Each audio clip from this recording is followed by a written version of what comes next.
ஓம் ஈஸ்வரா குருதேவா என்று சொல்லும்போதெல்லாம் அவரவர்கள் உயிரை ஈசனாக மதித்து அவரவர்கள் உடல்கள் உள்ள அனைத்து குணங்களுக்கும் உடலுக்கும் உயிரே குருவாக இருக்கின்றது.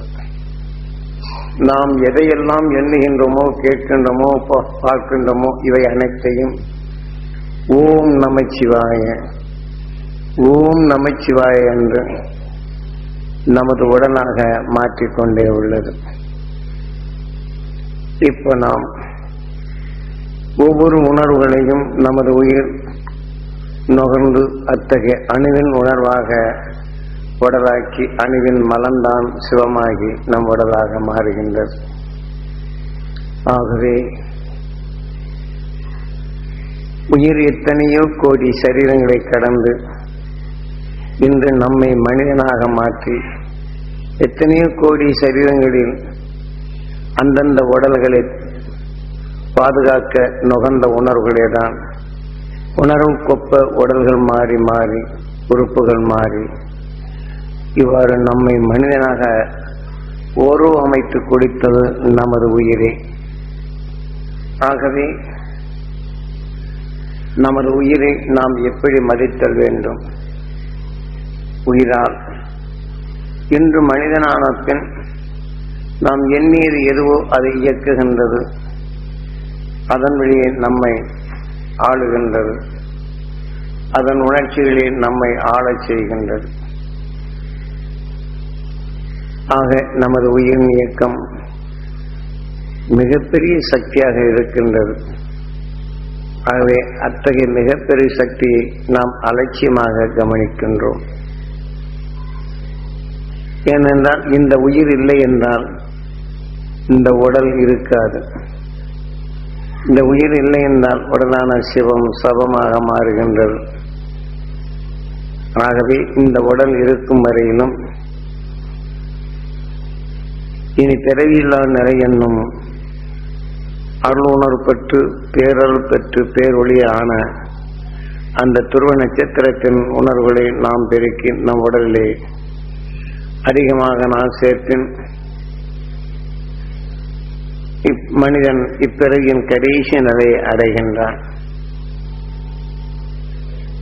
இல்லை என்றால் உடல்கள் மாற்றிக்கொண்டே இருக்கும். இன்றைய செயல் நாளைய சரீரமாக மாற்றிக்கொண்டே உள்ளது நமது உயிர். ஆகவே சிவனாலயத்தின் நந்தீஸ்வரன் சிவனுக்கு கணக்கு. கோபம் கோபம் என்று நாம் எண்ணும் போது, கோபப்படுவோரை பார்க்கும்போது, கோபத்தின் உணர்வு நமக்குள் வரையப்படும் போது கோபக்காரனாகவே நம்மை மாற்றிவிடுகின்றது. கோபப்படுவனாக கோபப்படும் போது தான் தன்னை அறியாது தவறு செய்வனாக மாறிவிடுகின்றது. ஆக இன்றைய செயல் நாளைய சரீரமாக மாறுகின்றது. கோபம் என்ற நிலை வரும்போது சிந்தனையற்ற செயல்களும் நமக்குள் அதிகமாக உருவாகின்றது. இது நாளடைவில் இரத்த கொதிப்பாக மாறுகின்றது.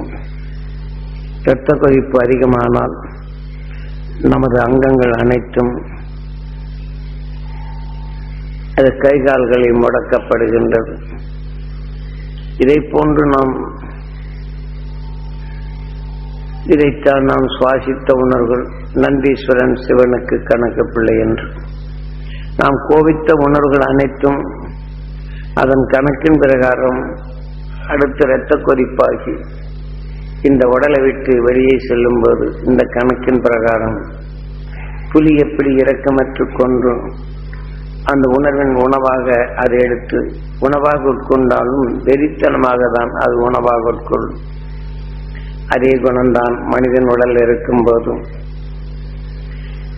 நாம் உணவு உட்கொண்டாலும் அந்த இரத்த கொதிப்பு வந்தவர்கள் மிகவும் கோபமாக வெறித்தன்மையாக தான் உணவை உட்கொள்வார்கள். இதே போல வேதனை வேதனை என்று எடுத்தால் விஷம்தான் அது ஆகின்றது. ஆகவே நாம் பாம்பினங்கள் எத்தனையோ வகை விஷங்கள் உண்டு. அதை நாம் எத்தகைய குணத்தின் தன்மை பெற்று வேதனையுடன் நாம் இருக்கின்றோமோ அல்லது வேதனைப்படுத்தி ரசிக்கின்றோமோ இவையெல்லாம் கணக்கில் வைத்து வாத நோய்கள் உருவாக்கப்பட்டு மனிதனின் நிலைகள் சோர்வடையச் செய்து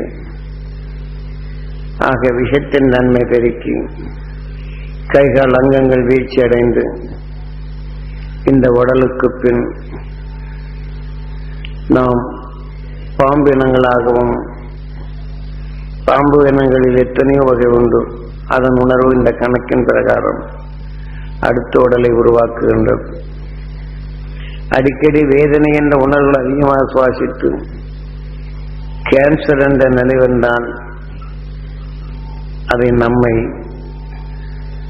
வேற எதுவுமே சேராதபடி அடுத்த நேரடியாகவே பாம்பினத்திற்கு அழைத்து சென்று இந்த உயிர் அந்த உடலை உருவாக்கி விடுகின்றது.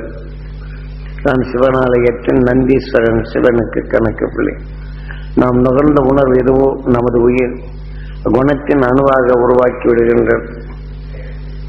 ஆகவே இதை நாம் தெளிவாக தெரிந்து நமது வாழ்க்கையில் நம்மை அறியாமல் வேதனைப்படும் உணர்வுகள் உண்டு. அவ்வப்போது துரு நட்சத்திரத்தின் உணர்வு எடுத்து நம் ஆன்மாவை தூய்மையாக்கிக் கொள்தல் வேண்டும். தவறினால் வேதனை என்ற உணர்வின் கணக்கு அதிகரித்தால் வாத நோய் வரும், சர்வாங்கி நோய் வரும், வெறுப்படையும் தன்மைகள் வரும், வேதனைப்படுத்தும் செயல்கள் வரும். இதை போன்று நமது வாழ்க்கையில் இத்தகைய செயல்கள் உருவானால் நிச்சயம் அடுத்த உடல் பாம்பேதான். ஆகவே இதை போன்ற நிலைகள் அதிகரிக்கப்படும்போது கேன்சர் போன்ற நோய்கள் உருவானால் இப்படி நம் உடலில் உள்ள அணுக்கள் நல்லவைகளாக இயக்கினும் அது விஷம் இருக்கும். அந்த விஷத்தின் இயக்கம் இல்லை என்றால் அணுவின் இயக்கம் இல்லை. ஆனால் வேதனை என்ற உணர்வுகளை வைத்து அணுவின் தன்மை பரிணாம வளர்ச்சி அடைந்தால் நம்ம உடலுக்கு மற்ற அணுக்களுக்கு செல்லும் விஷத்தின் அதை கவர்ந்து கொள்ளுகின்றது. மற்ற நல்ல அணுக்கள் விஷம் இல்லை என்றால் இயக்கம் தணிந்து விடுகின்றது. அதன் உறுப்புகளை உருவாக்கிய உறுப்புகளும் தணிந்து விடுகின்றது. இந்த வீரிய விஷத்தன்மையை அதிகமாக பெருக்கி இந்த உடலில் நரக வேதனைப்பட செய்கின்றது. இதை விட்டு வெளியிலே சென்றால் விஷத்தை பாய்ச்சி உணவாக உட்கொள்ளும் உடலாக அமைத்து விடுகின்றது நமது உயிர். ஆகவே இன்றைய செயல் நாளைய சரீரமாக மாறுகின்றது. இதையெல்லாம் மனதில் வைத்து நாம் எப்படி கர்ணக்கிழங்கை சுத்தப்படுத்தி உணவாக உட்கொள்ளுகின்றோமோ இதே போல வேதனை, வெறுப்பு, சங்கடம், சலிப்பு போன்ற உணர்வுகளை துரு நட்சத்திரத்தின் உணர்வை கவர்ந்து நமது ஆன்மாவை தூய்மைப்படுத்திக் கொள்ள வேண்டும்.